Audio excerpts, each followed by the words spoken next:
어느새 11월 3분의 2가 흐르고 있습니다. 날이 점점 더 추워지고 있습니다. 겨우철에 연탄을 난방의 주요 도구로 사용하던 시절이 있었습니다. 여러분 그때를 기억하십니까? 현재에도 적지 않은 가구에서 이 연탄을 사용하고 있다고 합니다.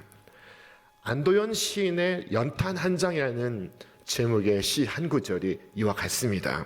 삶이란 나 아닌 그 누구에게 기꺼이 연탄 한 장이 되는 것, 방구들 선뜩선뜩해지는 날부터 이듬해 봄까지 조선 팔도 거리에서 제일 아름다운 것은 연탄차가 부릉부릉 힘쓰며 언덕길을 오르는 것이라네. 철학자여 깊은 신앙인이었던 키에르케고르는 이와 같은 말을 했습니다. 삶의 끝에 서면 당신은 자신이 한 어떤 일도 중요하지 않다는 것을 알게 된다. 중요한 건 그 일을 하는 동안 어떤 사람이었는가 하는 것이다. 당신은 자상했는가? 당신은 잘 보살피고 동정하며 이해했는가? 너그럽고 잘 베풀었는가? 무엇보다 당신은 사랑했는가? 주께서 우리에게 주신 첫 번째 계명은 주 너의 하나님을 사랑하라 하는 것이었습니다. 두 번째 계명은 내 이웃을 내 자신과 같이 사랑하라 였습니다. 자, 이것은 두 가지 계명이지만 사실은 한 가지 계명입니다. 본질적으로 똑같은 계명의 두 가지 표현입니다. 왜냐하면 주님은 우리의 이웃인 것입니다. 우리 이웃 가운데 계시기 때문입니다.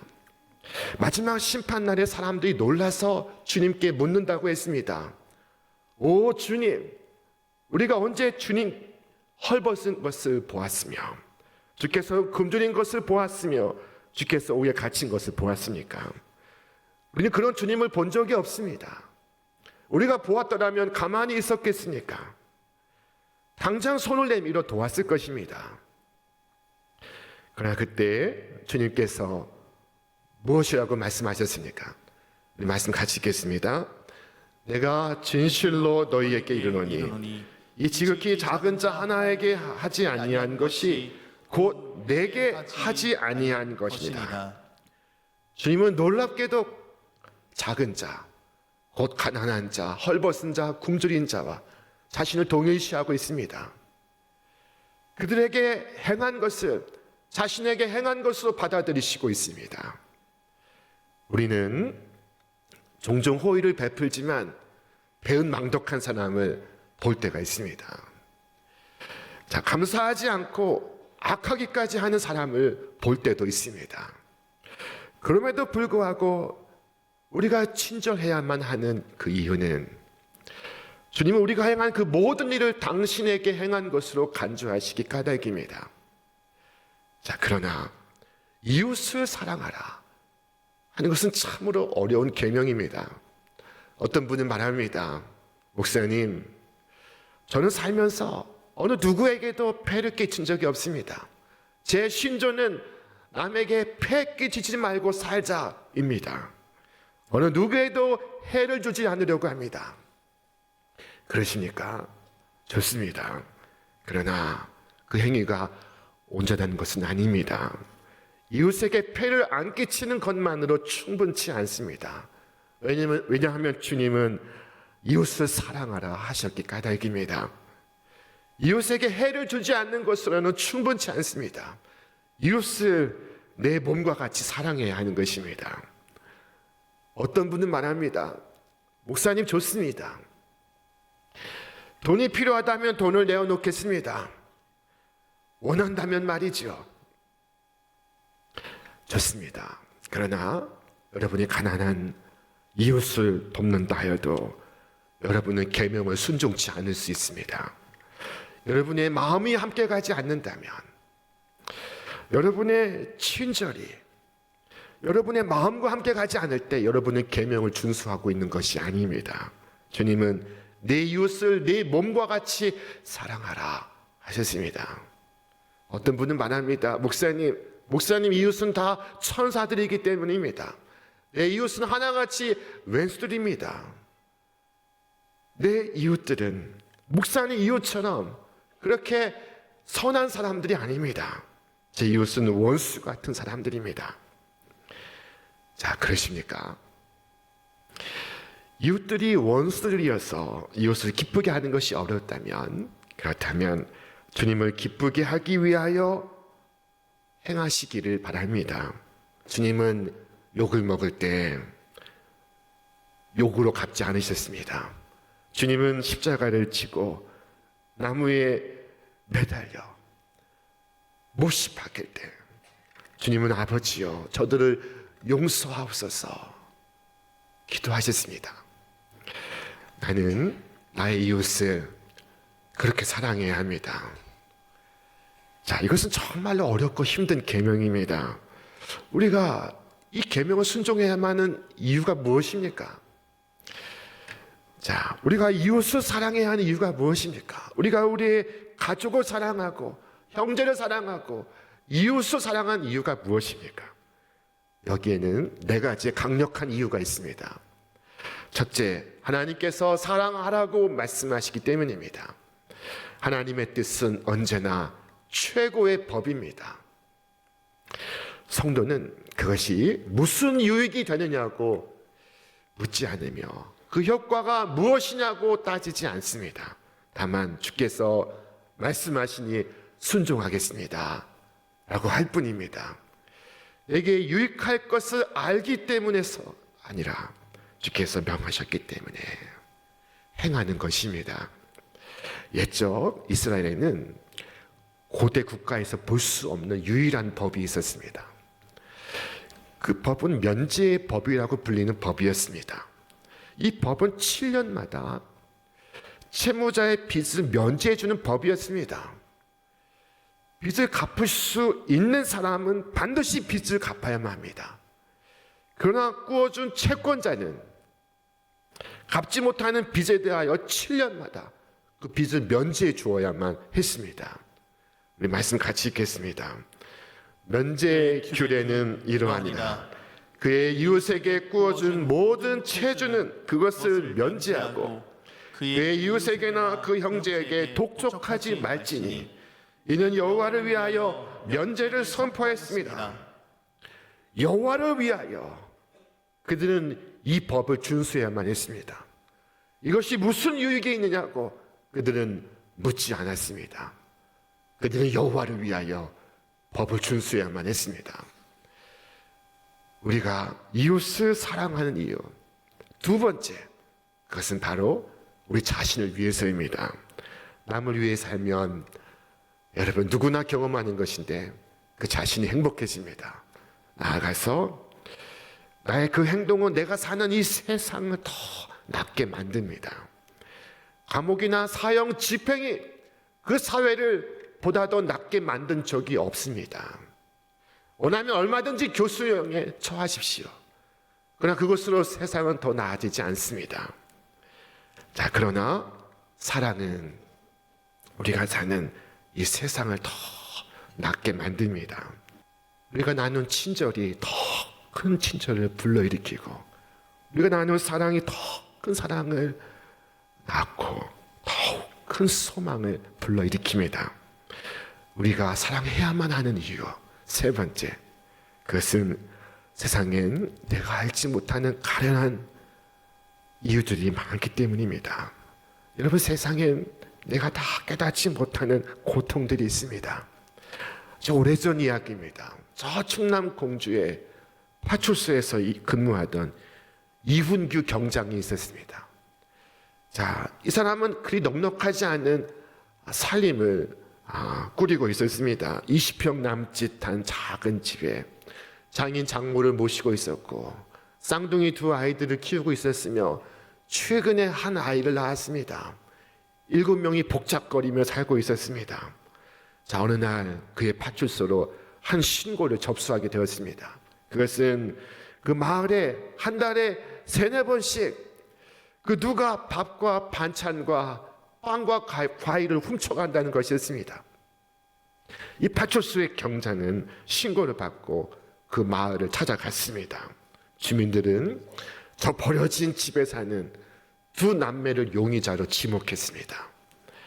자, 12월이 가까워오는 추운 날씨에 이 파초스의 경장은 이 아이들을 혼내주려고 마음을 먹고 찾아갔습니다. 그러나 그가 본 것은 참으로 참담하기 그지없었습니다. 그것은 아무것도 없는 집이었으며 불도 없고 냉기가 감도는 방 안에 홀로 차림으로 두 아이가 떨고 있었습니다. 찬물을 부어서 컵라면을 먹고 있는 이 아이들이 갑자기 찾아온 경찰을 보고 겁에 질렸습니다. 말문이 막힌 이 경장은 엄마 아빠 어디 가셨냐라고 물었지만 답을 들을 수가 없었습니다. 그는 그 집을 나와서 동네 주민에게 물었습니다. 엄마는 둘째 아이를 낳고 2년 후에 집을 나갔고 아버지는 떠돌이 생활을 하고 한 번도 집에 오지 않았다는 것입니다. 아이들의 출생 신고도 되어 있지 않았습니다. 경찰은 며칠 뒤에 다시 남매를 찾아갔고 그리고 사온 빵을 허겁지겁 먹는 이 아이들을 보면서 많은 생각을 했습니다. 그는 집에 돌아가 아내에게 말했습니다. 이 아이들을 우리가 키우자고. 자, 부인은 처음에 반대했습니다. 그러나 다음날 남편 몰래 그 집을 찾아가 보았습니다. 그리고는 울면서 돌아왔습니다. 그리고 12월 어느 날 이 부부는 이 남매를 자신의 집으로 데려왔습니다. 그리고 둘만의 호적을 만들어 주었습니다. 호적 덕분에 국가에 매달 생활비를 보조받게 되었습니다. 그 돈으로 남매 이름으로 적금을 만들어 주었습니다. 이 남매는 공부 열심히 해서 착하게 살아서 은혜에 보답하겠다고 말했습니다. 이 파초스의 경장은 이처럼 말했습니다. 이 다음에 돈을 많이 벌면 좋은 일을 한번 해야지라고 생각했습니다. 그러나 제 마음이 바뀌었습니다. 나보다 어려운 일을 만나면 지금 조금이라도 도우며 살자 하는 생각을 갖게 되었습니다. 여러분, 세상에는 내가 알지 못하는 비극적인 일들이 많으나 이와 같은 하나님의 사람들이 있어서 세상은 살만한 곳이 되고 있습니다. 우리가 사랑해야만 하는 이유, 그것은 마지막으로 하나님의 사랑이 우리에게 그것을 명령하기 때문입니다.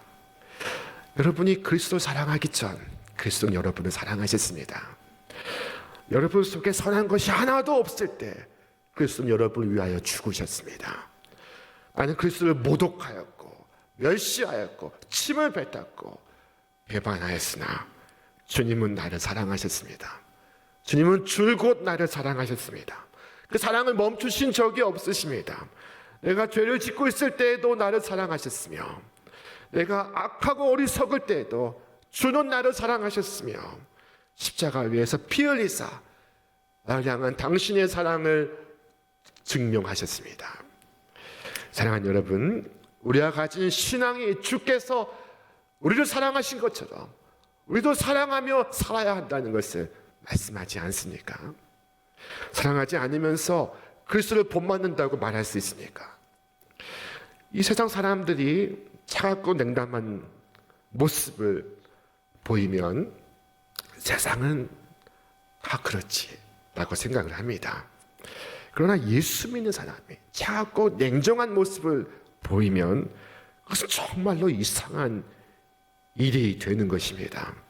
신앙의 정신과 엄청난 모순이 발생하기 때문입니다.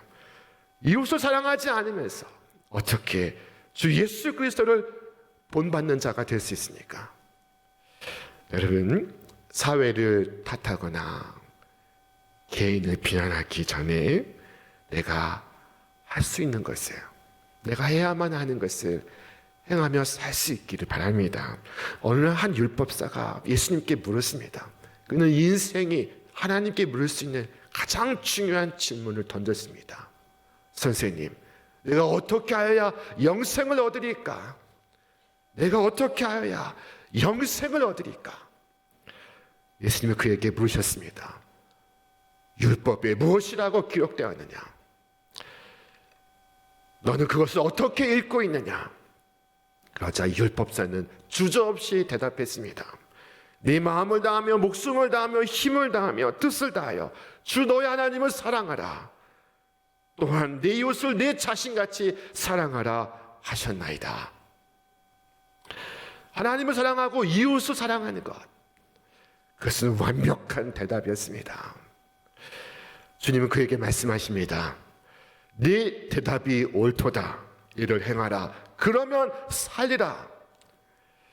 이를 행하라. 그러면 살리라 하셨습니다. 그러나 그는 행동하지 않고 다시 질문합니다. 성경은 그가 자기 의롭게 보이려고 이 질문을 했다고 했습니다. 그 사람이 자기를 옳게 보이려고 예수께 여짜오되 그러면 내 이웃이 누구니까? 그리고 그때 예수님께서 말씀해 주신 말씀이 이 선한 사마리아 사람의 이야기입니다. 여러분 이 말씀을 잘 알고 있습니다. 한 강도 만난 자가 있었습니다.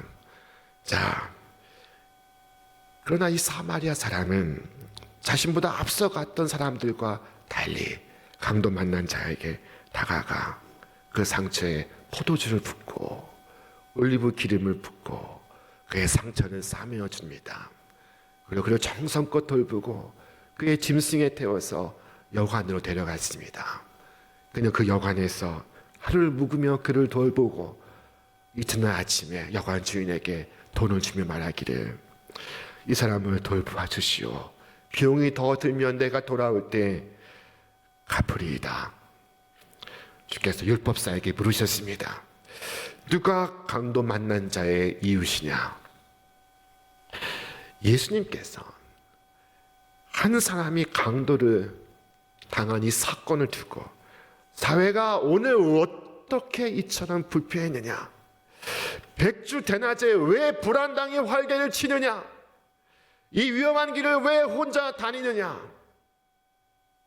라고 묻지 않으시고 누가 강도 만난 사람의 이웃이 되었느냐? 라고 물으셨습니다. 자, 사실 주님 자신이 오늘 이 이야기 속에 선한 이웃입니다. 선한 사마리아처럼, 사마리아 사람처럼 우리에게 선한 이웃이십니다. 사마리아 사람은 포도주와 기름을 부었으나 우리 주 예수는 당신의 피를 쏟으셨습니다. 사마리아 사람은 모든 관심과 정성을 기울였으나 우리 주님은 자기의 목숨을 주시고 있었습니다. 이 선한 사마리아 사람은 지갑을 열어서 지폐를 꺼내었으나 주님은 당신 자신을 희생하시고 있습니다. 사마리아 사람은 다시 오겠다고 말했습니다. 우리 주님도 다시 오시겠다고 말씀하셨습니다. 자, 주님은 사랑받을 만한 자격 없는 나를 사랑하셨습니다. 그리고 말씀하시기를 너희는 거저 받았으니 거저 주어라 하십니다. 율법사는 물었습니다. 내가 어떻게 하여야 영생을 얻으리까? 그러나 주님은 다시 그에게 물으셨습니다. 누가 강도 만난 자의 이웃이 되었느냐? 율법사가 자비를 베푼 자니이다 라고 대답하자 주께서 말씀하시기를 이와 같이 행하라. 그러면 살리라 하셨습니다. 자, 예수님은 가서 연구하고 가서 공부하고 가서 토론하라 말씀하지 않으셨습니다. 가서 이와 같이 행하라. 자, 누가 영생할 것입니까? 자비를 베푼 자입니다. 누가 이 땅에서와 저 영원한 나라에서 참된 보람을 누릴 수 있습니까? 자비를 베푼 자입니다. 누가 삶의 보람을 갖습니까? 삶의 기쁨을 맛볼 수 있습니까? 자비를 베푼 자입니다. 여러분도 가서 이와 같이 행하시기를 바랍니다. 주님은 우리가 세상의 빛이라고 하셨습니다. 그리고 말씀하시기를 이같이 너희 빛이 사람 앞에 비치게 하여 그들로 너희 착한 행실을 보고 하늘에 계신 너희 아버지께 영광을 돌리게 하라. 이 말씀을 다시 보시기 바랍니다. 빛이 무엇입니까? 빛이 착한 행실이었던 것입니다. 빛은 착한 행실을 통하여 이 땅에 비추어지고 있습니다. 여러분, 여러분의 빛은 밝게 빛나고 있습니까? 여러분이 빛의 소명을 다하시고 있으십니까? 여러분의 빛을 경험한 자들이 위로와 소망을 얻고 있으십니까? 자, 언젠가 애굽에 흑암의 재앙이 임했습니다.